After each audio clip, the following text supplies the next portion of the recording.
Lakshmi Menon. Welcome to my channel. ഞാൻ ഇപ്പോൾ പോയി ദൃശ്യം കണ്ടുവന്നേ ഉള്ളൂ ദേറ സിറ്റി സെന്ററിൽ.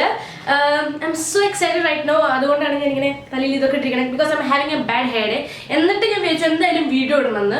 ആക്ച്വലി ഞാൻ വിചാരിച്ച not of doing a video കാരണം ഒരുപാട് സ്ഥലത്ത് റിവ്യൂവും സ്റ്റാറ്റസും അപ്ഡേറ്റ്സും എല്ലാം ഞാൻ കണ്ടതാണ്. പക്ഷേ മലയാളം സിനിമയിൽ ഇങ്ങനെയൊക്കെ ഒരു പടം വന്നിട്ട് നമുക്കൊരു വീഡിയോ ഇടാൻ കിട്ടുക എന്ന് പറഞ്ഞാൽ ഒരു ഭാഗ്യമാണ്. നമ്മൾ ചെയ്തില്ലെങ്കിൽ ഒരു നഷ്ടമാണ് സത്യം പറഞ്ഞാല്.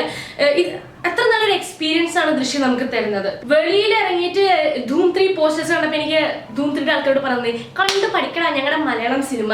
അമീർ ഖാനൊക്കെ നിങ്ങളുടെ വലിയ ഡയറക്ടേഴ്സ് ഞങ്ങൾ ലാലേട്ടൻ കണ്ട് പഠിക്കുക എന്ന് പറയാൻ തോന്നി. ഞാനൊരു ഭയങ്കര ഹ്യൂജ് മോഹൻലാൽ ഫാൻ അല്ല, പക്ഷേ എനിക്ക് ദൃശ്യം കണ്ടപ്പോൾ എനിക്ക് തോന്നി ഈ ഒരു ക്യാരക്ടർ ചെയ്യാൻ ആപ്റ്റ് ലാലേട്ടനാണെന്ന്. കാരണം സെന്റിങ് ഒക്കെ അടിച്ച് കൂടുതൽ കുളം ചടമൊന്നും ആക്കാണ്ട് ഭയങ്കര ഒതുക്കി ചില സീൻസ് ഒക്കെ കണ്ടപ്പോൾ ശരിക്കും പഴയ ലാലേട്ടന്റെ സിനിമകൾ കാണുമ്പോൾ ചില സീൻസ് നമുക്ക് തോന്നില്ലേ, അങ്ങനെ തോന്നി സത്യം പറഞ്ഞു കഴിഞ്ഞാൽ. പിന്നെ എനിക്ക് ചെറിയ ഇഷ്ടമില്ലാണ്ടിരുന്നത് എന്താണെന്നറിയോ, അതായത് മീന എന്ന് പറഞ്ഞാൽ അവരൊരു വീട്ടമ്മയായിട്ടാണല്ലോ ഇതിൽ ചെയ്യുന്നത്. അപ്പൊ അവരുടെ അഭിനയോ സംഭവങ്ങളോ ഒന്നല്ല പറഞ്ഞത്, അവർ നന്നായി അഭിനയിച്ചിട്ടുണ്ട്. അഭിനയം മോശാന്നല്ല ഞാൻ പറഞ്ഞത്, മേക്കപ്പ് കുറച്ചുകൂടി ശ്രദ്ധിക്കായിരുന്നു എന്ന് എനിക്ക് തോന്നി. കാരണം പിങ്ക് ലിപ്സ്റ്റിക് ഒക്കെ ഇട്ട് ഒരിക്കലും ഒരു വീട്ടമ്മ വീട്ടിൽ നിൽക്കുമെന്ന് എനിക്ക് തോന്നുന്നില്ല. പിന്നെ ബ്രൗൺ ഹെയർ മൊത്തം ചെമ്പിച്ച മുടി അതൊന്നും എനിക്ക് അത്ര വലിയ സംഭവമായിട്ട് തോന്നിയില്ല.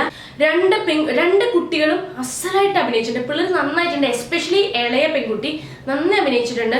സിദ്ദിഖ് നന്നായിട്ടുണ്ട്, ആശാ ശരത് എനിക്കാണ് കുറച്ചുകൂടി ഒരു ബോൾഡ് ക്യാരക്ടേഴ്സ് നന്നായി അവർക്ക് ചെയ്യാൻ പറ്റുന്നു.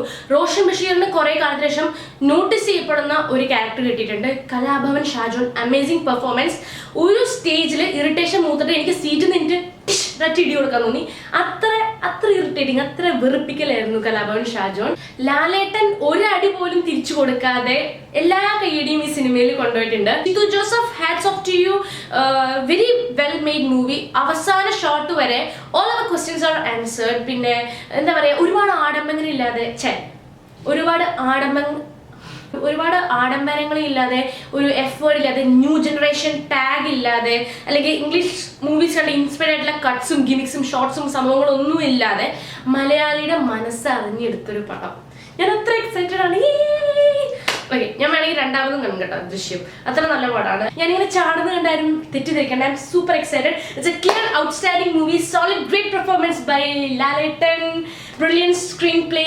Stories real keeps you involve. ഞാൻ പറയുകയാണെങ്കിൽ പറ്റാണെങ്കിൽ ഇപ്പൊ തന്നെ go and watch it right now. It's worth.